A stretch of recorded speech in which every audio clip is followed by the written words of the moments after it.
Hey everyone, welcome to another episode of Overlanding. As some of you may know who've seen on social media, I've injured myself, so I'm a little bit man down at the moment.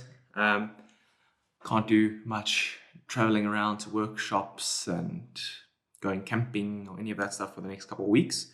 So I put out a post on Instagram asking people to send in questions that they would like me to answer.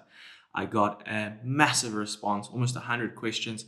So what I'm going to do is I'm going to try and work through those today. A lot of the questions are quite similar, but we're going to be covering topics about Hilux versus Jimny. How much did the Hilux cost to build? How much did the Jimny cost to build? What are some of my places where I'd love to overland one day? What are some of my favorite overlanding equipment? There's some personal questions thrown in there as well. So I hope you guys are going to enjoy and learn a little bit more about me, about what I think about the Hilux and the Jimny and all of that stuff. I hope it's going to be a fun and interesting video. Anyways, let's get started. First up, we've got some personal questions. This is obviously, I'm going to just take a couple of these. Some of them are quite similar. And some of them can be quite long answers, but I'm going to try and keep all of the answers in this video quite brief. But first of all, A Toy Burton is asking, what happened when I got robbed? Sorry, only watched that episode now. So on my previous trip, the maiden voyage of the Hilux, once we had wrapped up the Eastern Cape Highlands trip, we'd actually gone to Marcus's holiday home in Buffels Bay, where we were staying there. And I think on the second day that we were there, I just wrapped up the video edit for the episode 1 of that trip, uploaded it, and everything was uploaded. We went down to the takeaway shop to go and get some food. The house was locked up and everything. And when we came back, we walked in, everything looked fine. But then I looked at Marcus and I was like, hey dude, where's my laptop? I thought he was playing a prank on me.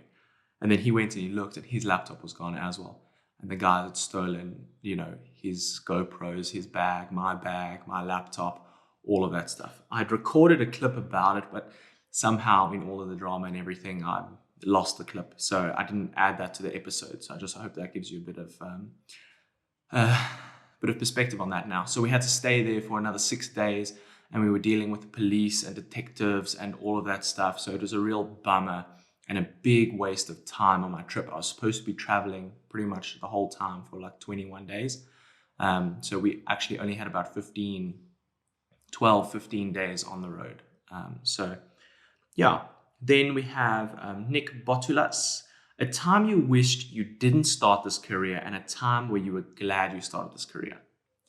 A time where I wish I didn't start this career is when I work really, really hard on a video. I upload it. I'm proud of it, all of that stuff. I see like some great comments and things like that coming through and a lot of my dedicated viewers. And then I'll get these I feel like there's 5 or 6 people who watch every single video and just hit the dislike button and then comment something rude. And that is just so frustrating for me because I really dedicate, this is my life, you know what I mean? So it is one of those things. It's one of those things that I think as the years go on, as I, kind of mature as a YouTuber and things like that, I don't think it'll affect me as much because it's necessary. It's par for the course. You can't have 100% of people liking your stuff. I know I have 95% of people liking my stuff, so it's fine at the end of the day. But there are just times when, maybe you're feeling a little bit down and you're feeling a little bit, you're not feeling so well as an individual, and then the negativity impacts on you. So then that can be a bit difficult sometimes. But there's always such beautiful, overwhelming response and feedback and a lot of love and a lot of passion for Rome Overlanding. So that always means the world to me. And then a time where you were glad I started this. There was actually a time on this previous trip where I was driving with Marcus and I looked at him and I was like, dude, this is my job. And he was like, I can't believe it. Because I used to work for Marcus. So, it was like I actually had to quit there to follow Rome Overlanding. So it was really interesting being in the same car as him after such a long time. And we actually he got to see what my career choice had become. And both of us were like, wow, this is cool. This is really cool. So there's just every time I go out on a trip and I'm filming and I have to pinch myself to think that this is my job and this is what I'm doing now. It's quite incredible. So it's not necessarily, I'm glad I started this because I get to do this. The whole thing is an amazing thing. So being my own client, making my own content, it's a fantastic dream for a content creator. Sejo Singh _A asks, how old am I? I'm 26 years old. I just turned 26 in November. Leaf Patrick asks, what did you do before Rome Overlanding? So like I said, I worked with Marcus.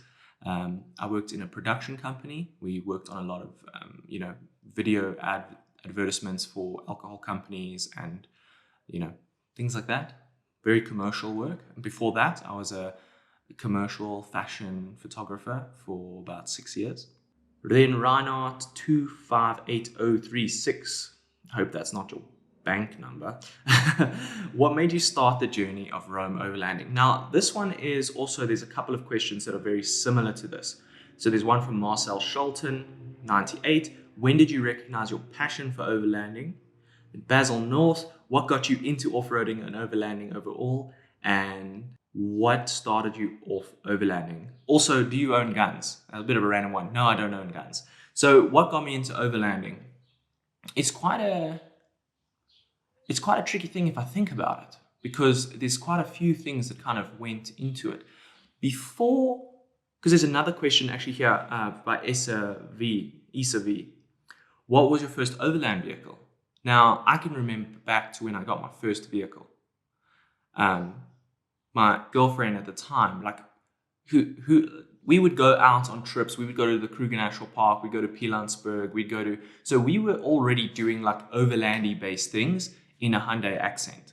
So that's the thing, is like, I had gotten punctures driving on dirt roads and, things like that in that vehicle. And it was, it was a lot of fun. And I think like starting doing that travel really like kind of opened things up for me. I would see these dirt roads that would go off into the forest and I'd be like, wow, I really want to be able to go down those roads. Then in around my 21st birthday, my parents said, well, what would you like to do for your 21st birthday? And I mean, very graciously, I think actually my mom had won some tickets through a competition to go watch the Newcastle World Cup game, South Africa versus Scotland. So I was like, I want to go with, and it would be amazing to do like an RV around Scotland. Now, they had also had a similar dream of doing a bit of an RV thing, and that's so it lined up. So we did a 9-day trip around Scotland. Just didn't really set our sights for any particular campsites. We knew certain areas where we wanted to be. We drove, we used the Caravan Club, I think it was Caravan Club UK. We signed up with them, and we just kind of stopped at all their 5-star kind of caravan sites, and it was amazing. We went to some beautiful places, got used to using the public ablution blocks, which was very weird for me. It was the first time I ever did that.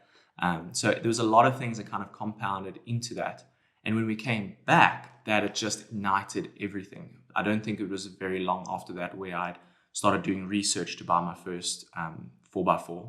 And that got me into watching a lot of Andrew St. Pierre White's, 4X overland videos, learning about overlanding and all of that stuff. I ended up watching Ronnie Dahl's videos, learning about overlanding and vehicle recoveries and how to kit out your vehicles and all of that stuff. So everything was based off of YouTube, and I learned a lot of stuff through YouTube, and they were very inspiring people for me. So it's very weird to be on the flip side of that coin, and I get messages from people saying the same thing about me. It's very weird, but it's very cool. So that kind of wraps up some of the personal questions. I think let's move on to the next topic. So this next topic is one I'm sure a lot of people want to know about. So there's questions like from Buckles25. Where do you get the money to fund all of your purchases? Right? We got Ryan Erasmus. How much money do you make on YouTube? And Greg Cackett. How are you funding all your mods? Do you have a full-time job? N Brewer 01070. Would you be keen on doing a trip with fans? And then, yeah. So it's complicated and it's not complicated. It's quite simple, actually. Let's rewind to the Jimny, okay, to give some perspective. When I bought the Jimny, I was employed full-time, okay? I had very little expectation. All I knew when I got the Jimny is that when I was doing research about the car, there was just not enough stuff on the internet about it. So I knew I wanted certain content made, and I knew that there were people out there who would be happy if I made some videos about the Jimny and explained some things and showed them some things, because a lot of the videos were in German or in Japanese or things like that. There weren't any like very like English videos. So I knew that there would be European people who would want to see that. I knew there would be people in South Africa, in Australia, whatever, that would find that interesting. So I just made videos. Okay, that's all I did. I just documented all the stuff that I was doing. I put the tires on the car. I'd been chatting to Easy On about potentially doing something, and they said, look, they need a vehicle for development. So, I mean, I did help them with the development so they could get the right rack size for the Jimny, and, you know, we did the ladder and all of that stuff.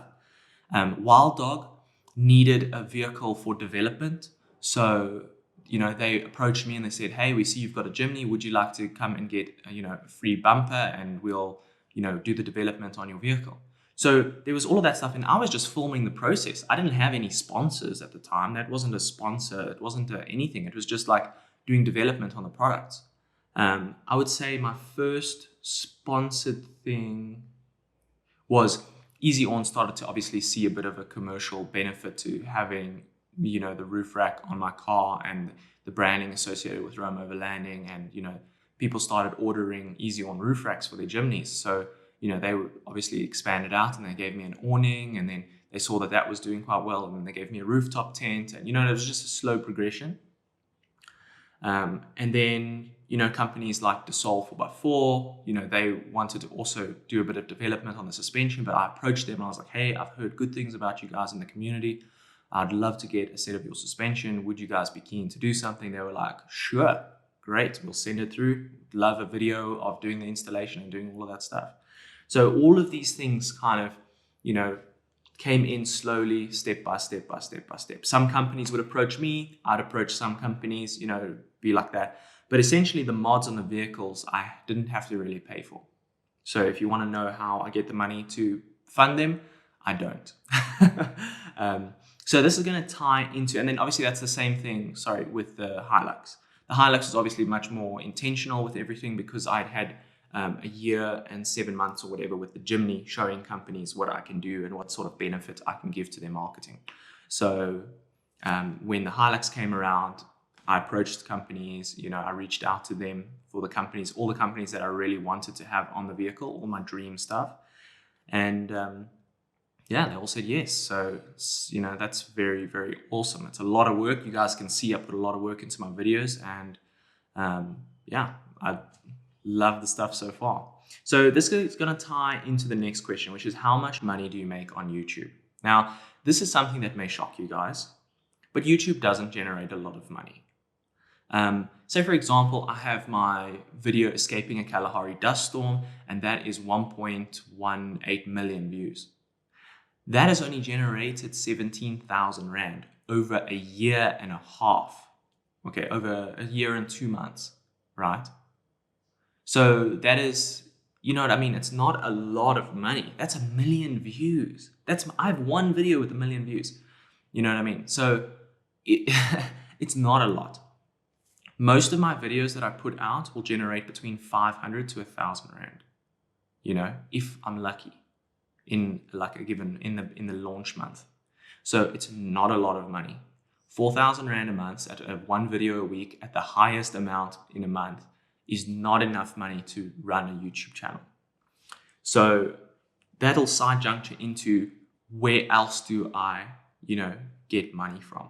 So I have my Patreon, which is also, so that's the way the Patreon works, is members will donate between $3 and $15 per uploaded video. They set a cap on that. Maybe they want to do $15, but they only want to donate once a month. They still get access to all of the features. They still get access to all of the benefits of that tier, but they only get billed once a month. So it'll be $15. Then I've got some people who do $3 and donate on every single upload. So it's just like, it's quite a flexible thing. So it's also not like guaranteed kind of earnings, but it's pretty consistent, and, you know, the viewers and the Patreon members will kind of develop their own thing. I also have YouTube members, which if you look on the YouTube screen, there's subscribe and then there's join. If you hit join, that becomes a YouTube membership. And that's essentially the same benefits as Patreon, just through YouTube, which I kind of don't prefer. Patreon just seems and feels way nicer, but I think for some people, using YouTube members is just a more seamless thing because it's connected to their Google accounts and all that stuff. So that's perfectly fine in terms of billing and things. I don't think you have to add extra card details and stuff like that. So that's also something to have a look at. And once I've got a couple more people on there as well, I'll start using that platform a lot more. So that's essentially it. I mean, I actually don't have a huge amount of money at the end of the month. I have kind of enough to pay my rent and pay my bills and stuff, and for my photography and video software, for my cell phone, for those things. Then I have a little bit of money left over, which I kind of save up over a couple of months, and then I go out on a trip. And I just try and make the most of that. I try, that's all we can do. Until my channel grows to a really significant size. Unfortunately, that's the only way you can really make money from YouTube, make good money from YouTube. So yeah, that's a little bit of that. So just to answer N Brewer's question, would you be keen to do a trip with fans? I would be keen to do a trip with fans. Obviously, there's a lot of people who would like to go on a trip and do that stuff, so I would have to figure out the logistics of that. I wouldn't want to do a trip with over 10 people on the trip. It gets quite hectic once you start putting a lot of vehicles in one place, and once you start putting a lot of people around the campfire. And obviously with COVID and all that stuff, these type of things are not going to happen for a while. So before doing trips with fans, I'd rather do a meetup, have a boerewors roll, maybe have a beer or something, sit around, chat, and get to know people a little bit more personally. That would be really great. Then we've got a little trick question in here from Rudolph. It's not really a trick question. Rudolph went there. He's asking a camera-related question, saying, what lens and ND filters do you mainly use on your trips? So my camera is a Canon C100 Mark II. It's got built-in ND filters, so I don't need to use ND filters. I'll normally use a circular polarizer to help bring a bit more richness into the sky, a bit more blue and a bit more green into the grass. And yeah, lens-wise, I'm using a Sigma 18 to 35 f1.8 lens. It's a beautiful lens. It's a heavy beast, but it's one of my favorites. But most of the time when I'm traveling, I'm using the Canon kit lens. It's an 18 to 135 f3.5 to f5.6. It's got image stabilization, dual pixel autofocus, face tracking, all of that stuff. So it works like a bomb.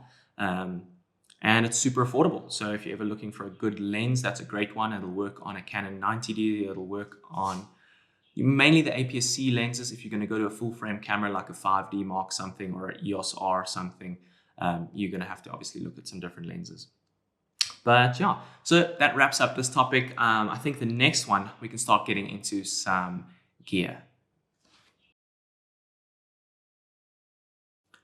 So when it comes to gear, there's a lot of questions, but I'm going to try and summarize some of these things. So first of all, we got Suya Labed asking 4x4 trailer. Now, if you guys have watched the previous video, you will know that I am very keen on getting a little camper caravan. And I think that's looking pretty likely. So I'm hoping that that's going to happen soon in the next couple of months. So look forward to seeing a nice long trip using a little camper caravan. I think it's going to be fun. It's my first time towing.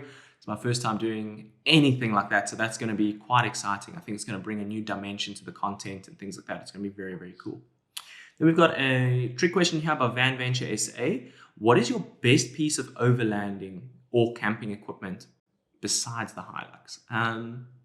That's a really, really tough one, because the best piece doesn't necessarily mean the most essential piece. But I would say the thing that is the most satisfying thing to have as an overlander and as like just going out camping is a fridge. It is the best thing to have an ice cold drink, to have fresh food. That is amazing. It really takes your experience to a different level. But that's a bit of a trick, because you can't power a fridge unless you got a battery system, and it ends up becoming quite an expensive adventure. But Of all the things you could do, that's the most satisfying. There's just nothing like it. What has been the best? So this is from Keegan X Monroe. What has been the best and most useful upgrade to the Hilux, and the worst and least useful upgrade? Oof. The best and slash most useful upgrade, I think, is definitely going to have to be the canopy. Definitely has to be the canopy. That has been it just turns the Bucky into something completely different.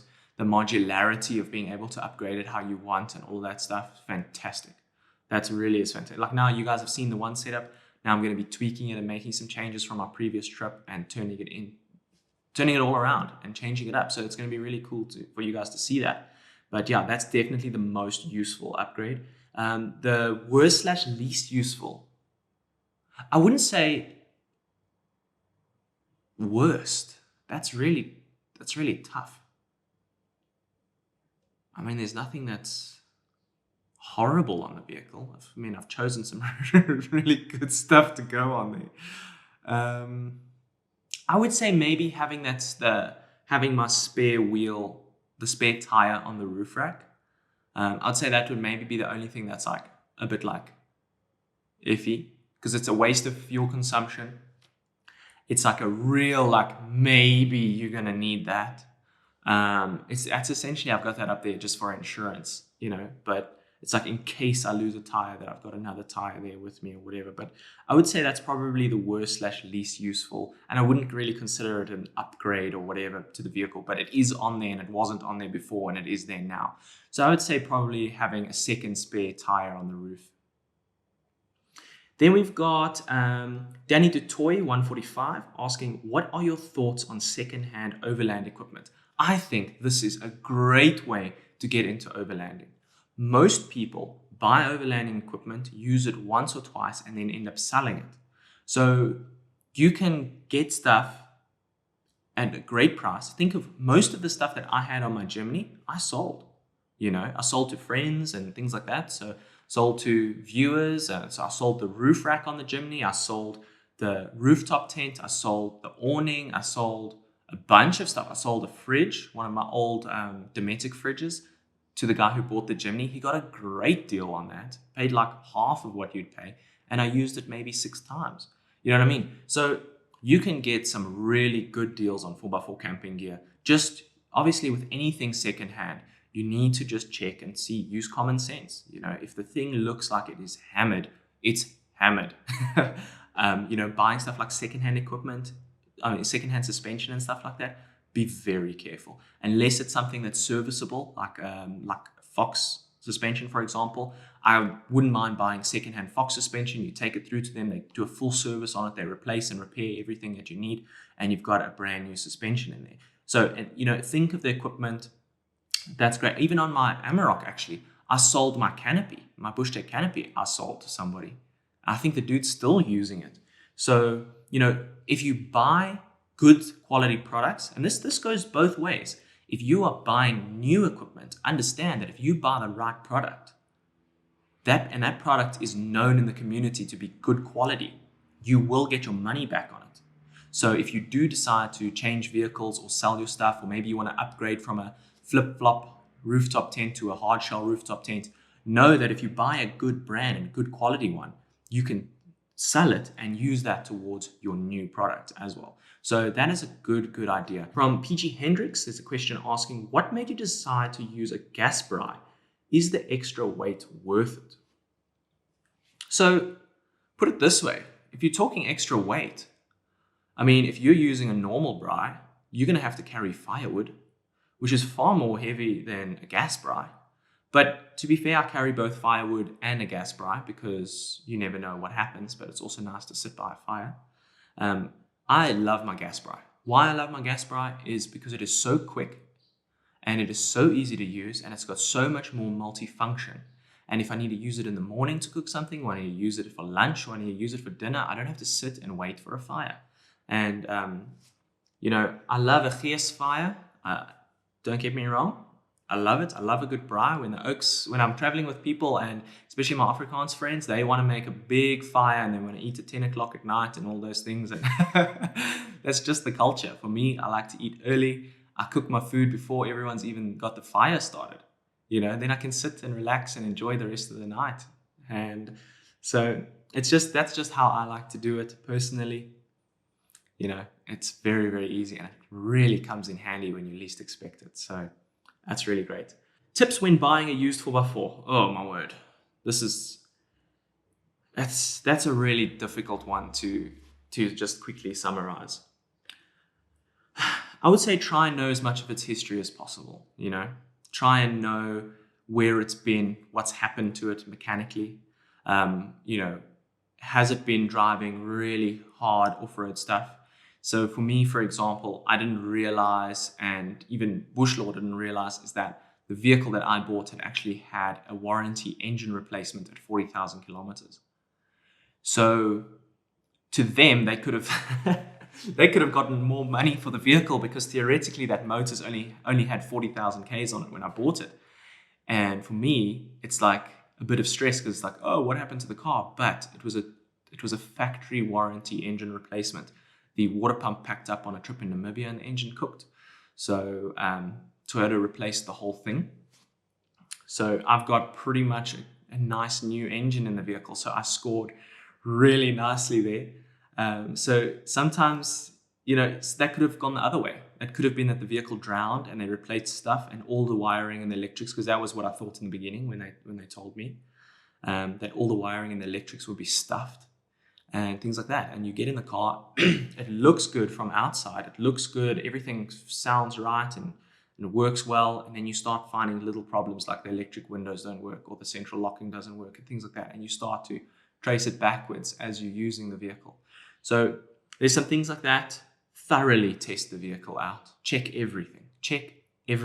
Lock it, unlock it, windows up, windows down, drive it around, put it in reverse, test the four-wheel drive, test the low range. Check everything. Go in and check the battery connections, check the batteries themselves, look at the wiring, because there's some dodgy stuff that can happen with wiring. So you really have to dig in and look at it. So yeah, that's the most advice that I can give you there. Then another question from Geordie Jimny. What is the simplest piece of equipment you can't leave on a trip without? There is one answer to this question, and it is white gold. Toilet paper. Never leave home without toilet paper. You never know. Jack Dagan. Dream 4x4 vehicle. Anything in the world. Oof. I would love just to own at least once a proper 4x4 Mercedes-Benz Sprinter camper van. Like, that would be cool. Like, lifted suspension, got some good tires on there. I know they're not 4x4 vehicles or anything like that, but damn, that would be cool. That would be really, really cool. If not that, then I would love to start playing around with electric vehicles, something like the Rivian, for example, or maybe whatever Tesla comes out with, the Tesla truck, things like that. I think electric 4x4 is definitely going to pave the way for the future of overlanding. There's a lot of potential there. We're not necessarily there yet, but if you watch the series Long Way Up with Ewan McGregor and that, I think it's on Apple TV, they do that whole trip on electric bikes and with the Rivians. And it is an incredible series to watch. If you ever get time, I highly recommend it. As overlanders and as 4x4 enthusiasts, you will love it. It was very eye-opening to the potential of 4x4 in the future in the electric space. But I would say, yeah, Sprinter, 4x4, or an electric vehicle would be cool. Leaf Patrick asking, will you do a 3.0 vehicle? Well, I do want to do a 3.0 vehicle, but I feel like I've only just scraped the surface of what's possible with the Rome 2.0 build. So I'm definitely going to have the Hilux a bit longer. And we've got a lot more kind of fun planned for the build and everything like that. So I think that's going to be great. I'm really looking forward to that. 3.0 build, I've got some ideas in mind, but they're pretty grand. So we'll see. Brits Bros, or Bros, not sure. What exhaust do you prefer for the 2.4 Hilux? A 76mm or a 63mm? Cat removal and free flow box. So on my vehicle, and even on the 2.8 Hilux, there is no catalytic converter. There was nothing to remove. It was literally bolt the exhaust off, bolt the exhaust on. Now, the pipe that comes out of both the motors, the 2.8 and the 2.4, is a 63mm because it's not a high displacement motor like a V8 or a V6. So on the 2.4, the reason why they use a 63mm, so I was chatting to Querbus at Viper Exhausts, the guys who did the exhaust on my Bucky. He said the reason why they use the 63mm on the 2.4 is because they actually are, from doing rigorous dyno testing, you get more sustainable power out of the 63mm versus the 76mm, because you're probably affecting a bit of your back pressure and stuff like that. But the 2.4 would even benefit a little bit more, even going slightly smaller than 63mm. So it's very interesting because they approach exhaust from a motorsports perspective. They're very good at harnessing each little Newton meter out of their exhaust systems and things like that. So that was very interesting to kind of ask him about that. So thanks for this question, because I learned a little bit as well. So essentially, to answer the question, because Viper say so. Then we got Mark Doubleton Photo. What are the road laws about adding extra spotlights and light bars to the vehicle for overlanding? Now, this is quite a tricky one because the road laws are maximum of 6 light projecting diodes. Okay, 6 lights on the front of the vehicle. You cannot have a bar that crosses the center of your vehicle.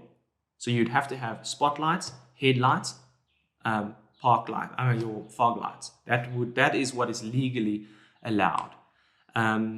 You're not actually allowed to have light bars and lights on your roof rack and things like that on the road. Now, obviously, what people do to skirt that is they have disconnects on the roof rack lights. They have covers over the roof rack lights, and they have all of that stuff set to a separate switch on the roof rack lights.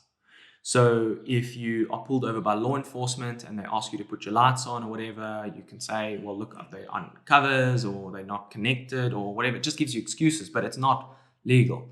And if you go to other countries like Namibia and things like that, I believe they will not even allow you to have light bars on the roof rack at all. So, and Namibia, Botswana, all of them follow this all SADC law in terms of the light bars and stuff like that. So you're going to be safe with 2 spotlights, your normal headlights, and 2 fog lights. You're going to be fine. Anything above the bonnet, you are getting yourself into trouble, potentially. Well, that wraps up all of the gear questions. I hope that was interesting for you guys. Let's start moving on to some travel questions. So, I mean, at the end of the day, what is gear without going somewhere to use it? So let's have a look here. We've got some nice travel questions here. Let's kick it off with my favorite thing in the world. We've got Kyle Knight, 1990. He says, rusks are a must for morning coffee. Are you a homemade or an Omar Rusk man? One of the sponsorships that I would love to get in my time as an overlanding YouTuber would be for Omar Rusks to sponsor me. Because I am an Omar Rusk man. Buttermilk bollikies. Those are the ones, the big knobbly rusks. That is it. That and a good cup of coffee or a cup of tea or something. And even hot chocolate. I mean, if you're feeling a little bit naughty, you know, that's my best camping thing. Then we got Sarj_B asking, what's your favorite camp meal and would you ever do a cooking video? So my favorite camp meal is 150% a lamb potjie. It is just the best thing to have after a long day on the road. Have a nice beer or a glass of wine or something, have your potjie, sit in the bush and just soak in the sunset and everything. That for me is fantastic. I have filmed it multiple times on my videos, littered throughout. There was one in Marakele National Park. There was one on my Eswatini trip. I even baked bread in the Central Kalahari. So I do little things here and there within it. I wouldn't do only camp cooking. I would bake it into, excuse the pun, I would bake it into some of my other videos. Then we've got, what is the worst? This is from Tucci Selena, I think. What is the worst and best thing about overlanding? Best thing about overlanding is just the incredible freedom. I love that. I love being out on the open road. I love having not that many people around me. It's just magical. It's really, really magical. The worst thing about overlanding, I would say, is every now and then that like occasional stress of like, oh my gosh, where am I going to go to, do my business, do the bathroom related activities. I would say that can be like a bit stressful sometimes because wrong place, wrong time. Like you're driving through the Central Kalahari and there's lions and things around you, and then your body decides now's the time I need to go. Like there's things like that which can get a little bit stressful. But otherwise, it's great. It's a lot of work. A lot of people don't understand. Overlanding is a lot of work. There's a lot of setting up and cleaning and like fixing things and planning, but it is. Sometimes I feel like I come back from an overlanding trip and I need another holiday just to like do nothing and just to chill, because it was quite a busy, active experience. And that's the thing with overlanding that is really nice as well. You come back and you've been doing stuff. You don't feel all lazy. You feel supercharged. So then that ties into Clint Nike asking, in your opinion, is adventuring to interesting spots in RSA safer than you expected? 100%. I think cities and very densely populated areas are rife with crime and things like that. But once you start moving out into the more sparsely kind of populated areas, out into the homelands, out into the bush and places like that, you relax a little bit. Honestly, that South African paranoia just gives you a bit of a break from that. That is to tie into the last question, one of my favorite things about overlanding is when there's no one around. I can leave my windows down. I'm not worried about being hijacked. I can leave the car doors unlocked. I love that feeling of just being able to just relax and just give that paranoia a bit of a break. So it is really nice once you get out into the bush and stuff. I'm more worried about parking my car in town and things like that than parking my car and filming and doing all of that stuff when I'm on my trips. Then we've got Tion_LR. What is the best place you've camped or overlanded at? The place that if I just read that and I just take the first thing that comes to mind is 100% the Kokerboom Kloof in the Richtersveld. That was absolutely incredible. I was there in my Amarok and it blew me away. It was just so, so beautiful. Let's see what else we got here. Then we got some questions about kind of other types of travel. So we've got Renier Meyer asking, are you going to go way up in Africa? That is the intention, and the goal is to do that. Obviously, with COVID, that's also thrown a huge spanner in the works, but that is something I would like to do. Wet and Fingies. Okay. Would you like to live in different countries and do separate builds like Andrews and Pierre White someday, or stay in SA? So I definitely, and this is actually going to tie into a question with Joe_KK. How about overlanding outside of Africa? And then countries you would want to overland the most in. And then Mac Josh asking, outside of South Africa, where would you like to go overlanding? So I'm going to cover all of these questions. I am happy to be in South Africa and to do my traveling from here, right? But I would love to go and do some overlanding in New Zealand, go back to Scotland, go to America, go to Australia, go travel through Europe, go to Morocco. There's a lot of things that I would love to do. And there are 4x4 rental companies in all of these places who I'm sure I could partner with. You've got the likes of Trekker Adventures in New Zealand. You've got Highland Defender in Scotland. You've got um, a bunch of different, companies. There's places in Madeira, there's places in, so it would be really cool, and it would be such a fun way to use different vehicles for overlanding. Like Highland Defenders, obviously going to have Land Rover Defenders. Trekker Adventures have like every type of vehicle. They've got Jimneys, new Defenders, old Defenders, 80 series, Troopies, everything. So, and they've got them kitted out in all sorts of different configurations and stuff like that. So for me, a big one on my bucket list, and especially what I was going to be doing in 2021, is I wanted to get over to New Zealand and go and meet up with the guys at Trekker Adventures and go and tour around there for a while. I think that would be such an incredible thing. But that is definitely going to require a lot of support from the community, from Patreon members and things like that, to make that kind of stuff happen. The way things are currently going, I just wouldn't be able to afford to get the tickets and stay there for 2 weeks or so, even if a company supplied a vehicle for me to use for that duration. So those cool things will only happen when the community grows to a point where it'll enable me to be able to do that stuff. So that one's on you guys. Fast way of life. When are you coming to India? I get asked this question a lot. I would love to go to India and travel around there sometime. And I would love to do it in a Maruti Gypsy, not in anything else. I think that would be so much fun. But unfortunately, not anytime soon. But who knows? I've got a long career ahead of me, so nothing is impossible. Okay, so I think we've covered a lot of nice things here. It's time to get into the topic that I'm sure a lot of you want to know about. Let's start talking about cars. One of the questions I get asked so much on the Hilux is, why did I go for the 2.4 and not the 2.8? Okay, so that is Kevin Schneider asking, how are you finding the 2.4 with all the added weight? And then Suhail Abed asking, why not the 2.8? So, and then he asks, if you could change one thing about the Hilux, what would it be? And this is the thing that I got the 2.4 because that's all I could afford. But if there's one thing I would change about the vehicle, it would be to have the 2.8, just to have more power. Because the 2.4 is handling all the weight just fine, especially once I got the chip, and once I got the chip, the tune, and the exhaust, it really helped a lot. But the mud tires really stole a lot of power. So I went up one size and obviously put on mud terrains.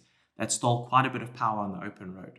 But as you can see in the 4x4 videos and stuff, especially the recent one out on the dunes, it's still got plenty of power. It's still handling plenty fine. But now by adding on a little camper trailer or whatever that I'm going to be hopefully using in the future, I'm going to be very interested to see, are we going to reach the limitations of the 2.4? If I had the bucks, I would have gone for the 2.8 auto. The problem is it was 25% more expensive. I paid around 320 or something for the Hilux, for the 2.4 auto, and the 2.8 autos were at like 420. So it was just like so much more expensive, and I just did not have the budget. That's it, done. I hope that answers the question. And then Suhail Abed asking again, how long will you keep this new setup before changing to a new vehicle? I'm hoping another 2 years, I think, is probably going to be good. I really am enjoying the vehicle. Then we've got Emil JVR asking, Hilux is a good setup, but don't you think a much lighter setup with bare minimums is the way to go overlanding? No, I don't think so. I think the way this Hilux is set up right now is, in terms of fuel and range and things like that, the setup of the Hilux, the balance between comfort and all of those things is at a sweet spot. If you went any smaller, you'd start feeling cramped. So I don't think so. The Jimny really struggled at overlanding. It really did. It was just not made for that. The Jimny is a 4x4 to go 4x4ing on the weekends. It is not like an overlanding vehicle, and we'll cover that just now. Then Warren Nelson 540 asking, what did your rig set you back? So like I said, I bought the vehicle for around 320, and that was a very, very good price. But the total amount of the cost to accessorize the Hilux, which I know is one a lot of you guys have been asking, At the moment, it's around 450,000. So it's, you know, there's some really expensive kit on the Hilux. And I won't say that really expensive kit is absolutely necessary. I'll never tell you that. The experience of going out, you can take your stock 4x4 and go out on a trip for a year for 450,000 Rand if you can deal with the stock 4x4 as it is. But I'll tell you now, that is a lot harder for some people than others. So yes, it is an expensive build. If you had to buy the car new and you had to kit it out, so if you went to Toyota today and you bought a new Toyota and you put all the kit on it that you have on my vehicle, you're looking at over R1 million for that car. So it is not cheap, but it is pretty damn incredible. When I'm driving it out there and I think of how much the vehicle costs and the performance it's giving me, I go, yes, that sounds about right. Like the way it handles on the dirt roads with the suspension, the way the brakes stop that vehicle from power brake. Oh man, no, really, it's sensational. I get in my rooftop tent at night. It's like, using the canopy, everything. It is the value. It is the value for sure. If you were the type of person who had that amount of money and you can go and you can buy the 2.8 Hilux and kit it out like that, you will not be disappointed for sure. Because the thing is, say for example, you're like, oh, well, you know, let's get a Land Cruiser. A Land Cruiser, you're going to pay, about 700,000 for the car. But accessorizing it, you're going to pay maybe 600 to 800,000 Rand because most of the accessories cost almost double as what they would cost on a Hilux. So it gets very expensive. Then you're also talking about spending double the amount on fuel. So the difference between a Hilux and a Land Cruiser is huge in terms of expense, but in terms of the practicality and the actual use of the vehicle, the gap is very, very small. So let's move on to some Jimny questions. We've got here from Bradley Ferreira. Do you miss your Jimny? Then I've got Morne Zitzman saying, what do you miss most about the Jimny? And then Callum2477 asking, what was your favorite thing about the Zook? So essentially, then we've also got we got GXV Young asking, what made you sell the Jimny and get the Hilux? So all of these questions, I'll answer them in one shot. Do I miss the Jimny? Yes, I do. It was the cutest, most amazing little 4x4 vehicle. It was heaps of fun and really encapsulated the spirit of adventure. You could go down to the grocery shop and it feels amazing. You go on an adventure. You can do anything in the car and it just feels amazing. And it has that underdog spirit, right? It really does. And what do I miss most about the Jimny is I miss the solid axles. I miss the fact that people look at you and they go, there's no ways that car's going to do that. And then whoops, there we go. It does it and it walks through it. I miss that. I miss the way it looks. It's a freaking awesome looking little car. And I think, Callum's one, what was your favorite thing about the Zook? It was that look, that little boxy, tiny little amazing thing. But, to answer Gavin Young's question, why did I sell the Jimny and go to the Hilux? It's because it just didn't suit what I needed it to do. That is it. I got so much backlash on selling the Jimny. And it's like, guys, you don't even own the car. You don't have to deal with the side effects. You get the bit that I like the most. You get to guilt-free enjoy the look of the vehicle. Week after week, photos, everything. So it's like, but for me, I had to live with the side effects of that. I had to live with the fact that the vehicle is so small that when you're traveling with a passenger, that there's nowhere to put cameras and things like that, and they're sitting with a camera. I had domestic violence. Domestic violence with my ex-girlfriend on these things out there in Cozy Bay, and I got a talking to. You better clean this car up and sort these things out. I'm not sitting with a camera here between my legs and on my lap the whole time. So it is something that I promise you on a long trip with somebody else, if you are not both minimalists, someone is going to get frustrated. Somebody is going to and it was a completely different experience with the Hilux. I was with Marcus. We did our whole trip there through the Wild Coast, Eastern Cape Highlands, everywhere. He had a spot for his stuff. I had a spot for my stuff. We had plenty of room in the back to pack things. I had a whole extra tent in there for him. I had a whole extra sleeping mattress in there for him. It was a completely different experience. So it is one of those things where it is, the Hilux is built for the task at hand. The Jimny was built to go out. You can take your fishing rod and small dog and, go out, go do some fishing in a little dirt trail, go drive through the forest there, go for a hike with your wife or your girlfriend or your friends or whatever. You can take a very small child in the back seat and, take them to school or whatever. But you can't take your child to school and go and do groceries in the same trip. You know what I mean? You can't take a small bike like a little kiddie's bike in the car. You can't fit anything in there. So the thing is, the frustrations that I had to go through on a daily basis slowly ground me away to the point where I was like, screw it, I have to sell this car and get something else. But for the viewers, they couldn't understand. They're going, yeah, but it's doing all of these things. It's doing the trips. It's doing the... But yes, it did those things. It did. And my favorite trip was that Botswana trip, but it was me on my own. And as much as I do enjoy traveling and things like that, I do also want to share these experiences with people because it is amazing. There's one thing to watch a YouTube video, but it's another thing to wake up and watch the sunset yourself, or to wake up and watch the sunrise yourself, or watch the sunset, or smell the potjie, feel the mud on your face that's splattered through your window as you drove through a puddle. It's a visceral experience that I would want to share with people. And that was just not possible with the Jimny. So how much did the Jimny build cost in the end? This is from Stefan van der Berg. It was about 180 to 200,000 to do the build on the Jimny. But like I said, I didn't pay for the stuff. The stuff that I bought my Max Tracks, the tires. Everything else was the other development products or sponsored. So, and the thing is, it was a fantastic vehicle. It really was. It was a lot of fun. And I'm very jealous of the people who could just have a Jimny as a second vehicle and just have it as a 4x4 and just go out on the weekend and wheel it around there and just have loads of fun, because that is where it really shines. It really shines.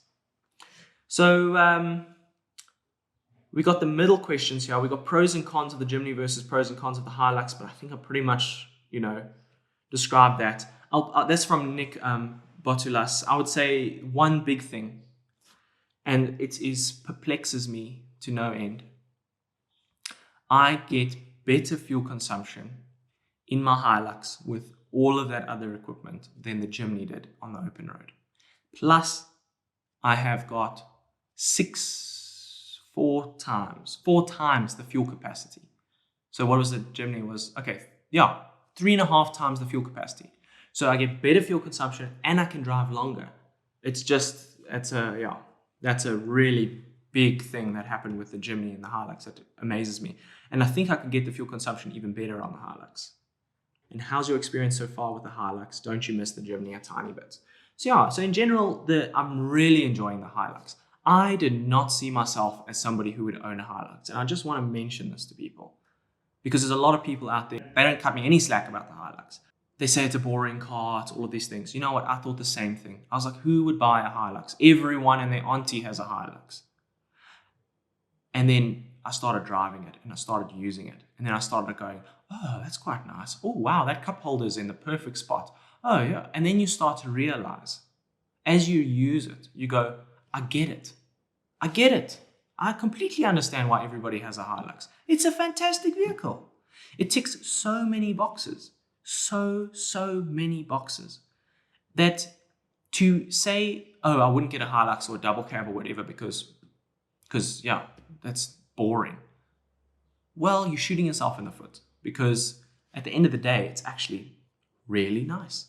And once you really start using it and you start getting out there, you realize, wow, this vehicle is incredibly capable. I can carry quite a lot of stuff with me and I can do it in good comfort. And you could have 4 people with you. So it is a really great vehicle. And if you are looking to get an overlanding vehicle for your family, but you also want a bit of utility, getting a bakkie is great. If you run a small business and you need to move stuff here and there, once you have a bakkie, you realize how useful the bakkie is. But anyways, so for you, those of you, who don't know what a bakkie is a truck is a bakkie, a pickup is a truck, is a bakkie. But yeah, guys, I mean, we covered quite a lot of stuff there. Quite a lot of stuff. I'm sure this video is incredibly long, but we are locked down and things like that, and you've got nothing better to do with your lives, so you might as well watch this. Look, honestly, I hope that answered a lot of your guys' questions, and I hope that gave you a little bit more perspective on, how I feel about the vehicles, how I feel about YouTube, all of those things, and how that you can understand a little bit more about these things as well. Anyways, guys, thank you so much for tuning into this episode. And I must say, if you want to join in the Patreon community and help kind of contribute towards the show and make these weekly videos happen, I would greatly appreciate that. So please head on over to Patreon. There will be a link at the end of this video with a little Patreon icon, but there's also a link down in the description on every single video. So I'd greatly appreciate any support you would be willing to give. Anyways, guys, thank you so much, and I'll see you again next week. Cheers. Quick one. You guys asked me what happened to my foot. Stress fracture from walking in the Kruger National Park. If you haven't watched that video, go and check it out. It was really fun, but it was 40 kilometers in 2 days, and yeah, I'm not used to doing that. But yeah, doctor's order, moon boots on, crutches, 3 weeks off. So yeah, you'll be seeing a lot more of this face over the next couple of weeks. Anyways, cheers.